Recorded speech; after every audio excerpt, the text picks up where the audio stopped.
नमस्कार। आज के वीडियो में आप सभी का स्वागत है और हम बात करेंगे गाइड के क्या कार्य होते हैं। गाइड वो होता है जो हमें किसी भी पर्यटक स्थल पर घुमाता है और उसकी जानकारी देता है। जब हम कहीं नई जगह जाते हैं और हमें उस घूमने वाली जगह के बारे में कुछ जानकारी नहीं होती है तो हम काउंटर के ज़रिए गाइड को बुक करते हैं और फिर हम गाइड से उस जगह के बारे में बहुत महत्वपूर्ण सलाह लेते हैं, चाहे वह कोई किला हो, चाहे कोई महल हो या फिर कोई और प्राकृतिक स्थल हो। तो दोस्तों, यहाँ पर गाइड के आखिर कौन कौन से काम होते हैं वो हम इस वीडियो में देखने वाले हैं। तो आप खुद अपने मन से इमेजिन कर सकते हैं कि अगर मान लो आप कहीं जा रहे हो और आपने कहीं जाने का प्लान बनाया है। एग्ज़ाम्पल के लिए आप जा रहे हैं आगरा। तो आप ये खुद सोचिए अपने दिमाग से कि आप अपने गाइड से क्या क्या उम्मीद करेंगे। जो आप उम्मीद करेंगे वही गाइड के कार्य होंगे। आप उससे ये उम्मीद करेंगे कि वो आपको आगरा के बारे में बहुत अच्छी अच्छी और पूरी जानकारी दें। तो पहला तो यही हो जाता है कि विस्तृत विवरण देना गाइड का काम होता है, सही जानकारी देना। और दूसरा ये होता है कि अन्य पर्यटन स्थलों की जानकारी देना। कई बार गाइड अपने पैसे लेने के बाद में ये सोचता है कि मेरा काम तो हो गया है, अब मुझे चले जाना चाहिए, और जो बचे कुचे पर्यटन स्थल है उनकी जानकारी नहीं देता है।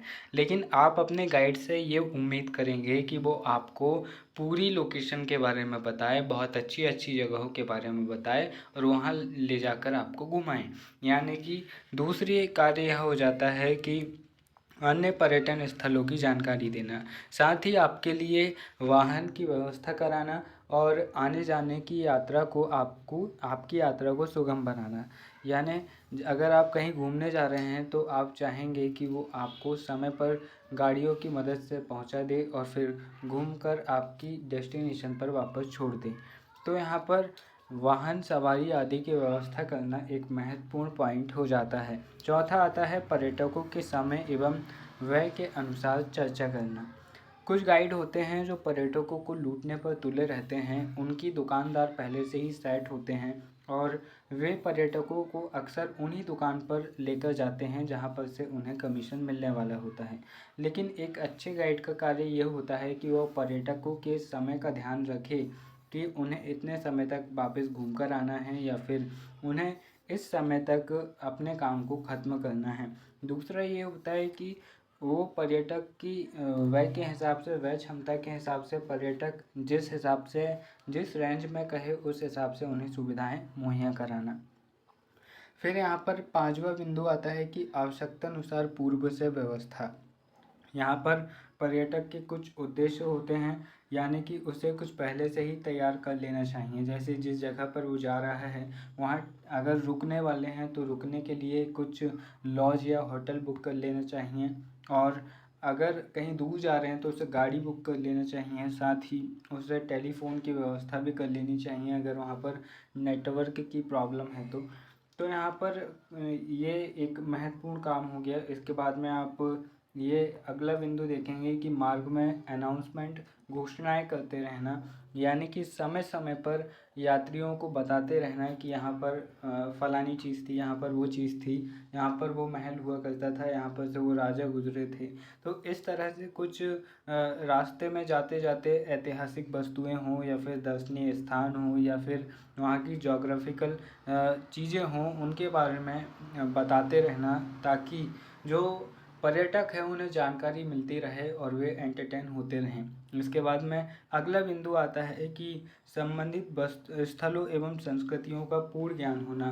जहाँ पर आप गाइड हैं, आप चाहेंगे कि आप जहाँ जा रहे हैं वहाँ अगर आपने कोई गाइड किया है तो उसे पूरा नॉलेज हो और वो आपको पूरी जगह पर घुमाएं और उसके पास पूरा नॉलेज होना चाहिए। तो एक कार्य हो जाता है। आठवां कार्य हो जाता है कि यात्रा परिपथ चक्र का ज्ञान न होना। यानी कि या एक गाइड ऐसा होना चाहिए जो अपने पर्यटकों को, अपने यात्रियों को पूरा लाभ उठाने दे, पूरा अनुभव, पूरा एंजॉय करने दे और उनके बीच में ज़्यादा टांग ना अड़ाए कि भैया टाइम हो रहा है, चलो चलो चलो। बार बार अपने चक्र को, यानी कि अपने शेड्यूल को वो ये ना सोचे कि मुझे इतने बजे तक ख़त्म करना है, चाहे कुछ भी हो जाए, चाहे आधी चीज़ें छूट जाएं या फिर इन्हें मज़ा आए चाहे ना आए, मुझे इससे कोई मतलब नहीं होता। लेकिन एक अच्छे गाइड का गुण यही है कि वो पर्यटकों को, यात्रियों को पूरा आनंद प्राप्त करने दे।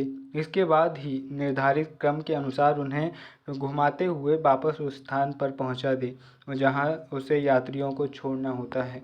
यानी कि वह संबंधित स्थल यात्रा परिपथ चक्र का ज्ञान न हो, ये इम्पोर्टेंट है। 9वां बिंदु आता है पर्यटकों को अधिक सुविधा दिलाना। और ये एक अच्छे गाइड का उद्देश्य होता है कि वह पर्यटकों को अधिक यानी कि ज़्यादा से ज़्यादा सुविधाएं दिलाएं और उन्हें आरामदायक तरीके से उनका सफ़र को पूरा करने में उनकी मदद करे। तो यहाँ पर हमने ये देखने की कोशिश की कि गाइड के क्या काम होते हैं। यहाँ पर कोई ज़्यादा चीज़ें आपको रटनी नहीं है। अगर आप खुद अपने दिमाग से सोचेंगे कि आप गाइड होते तो आप क्या क्या काम करते, या फिर आप ये भी सोच सकते हैं कि अगर आप कहीं जा रहे हैं, वहाँ पर कोई गाइड कर रहे हैं, तो आप उससे क्या उम्मीद करेंगे कि आपके गाइड में क्या क्या क्वालिटीज़ होनी चाहिए। आप यही उम्मीद करेंगे कि उससे उस क्षेत्र की पूरी जानकारी होनी चाहिए, वो पहले से ही आपके लिए पूरा इंतज़ाम करके रखे। अगर आपने उसे पैसे दे दिए हैं तो वो आपके लिए समय पर गाड़ी कर दे, वो आपके लिए समय पर होटल कर दे, वो आपको ज़्यादा से ज़्यादा पर्यटन स्थल घुमाएं। ये नहीं कि समय हो गया मैडम अब हमें चलना चाहिए, नहीं, वो आपको पूरी चीज़ें घुमाएं। साथ ही वो आपको जगह जगह के बारे में बताते जाए। इम्पोर्टेंट चीज़ तो होती है, लेकिन जो वहाँ की जो भौगोलिक स्थिति है, वहाँ का जो ऐतिहासिक परिदृश्य है, वहाँ के जो रास्ते हैं, उनसे जुड़ी इंटरेस्टिंग बातें, बहुत अच्छी अच्छी बातें वो आपको बताते जाए।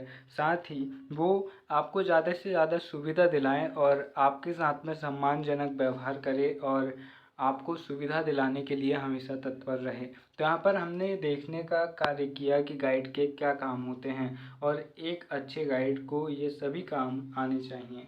मुझे उम्मीद है ये वीडियो आपको पसंद आया होगा। अगर वीडियो पसंद आया हो तो लाइक कीजिए और चैनल को सब्सक्राइब कीजिए। इस वीडियो को शेयर कीजिए उन लोगों के साथ जिन्हें इन टॉपिक्स की एग्ज़ाम के समय में बहुत ज़्यादा ज़रूरत है। वीडियो के अंत में बस इतना ही कहना चाहूँगा। जर्मन स्विस कवि हरमन हेस कहते हैं, एक दूसरे के जैसा नहीं, एक दूसरे को पहचान कर उनसे सीखना हमारा उद्देश्य है। इसलिए दूसरों को पहचानिए और उनसे सीख कर अपनी ज़िंदगी में अमल कीजिए। अपनी ज़िंदगी में प्रैक्टिकल करते मत रह जाइए, क्योंकि कौटिल्य कह गए हैं, अगर आप दूसरों के जीवन से सीखकर अपने जीवन में उतारते हैं तो ठीक है, लेकिन अगर आप अपने जीवन में ही आविष्कार करने में लग गए या फिर अपने ही ज़िंदगी में एक्सपेरिमेंट करने में लग गए तो आपकी पूरी उम्र गुजर जाएगी। इसीलिए एक दूसरे के जैसा मत बनो, एक दूसरे से सीख कर खुद के जैसा बनो, खुद को पहचानो।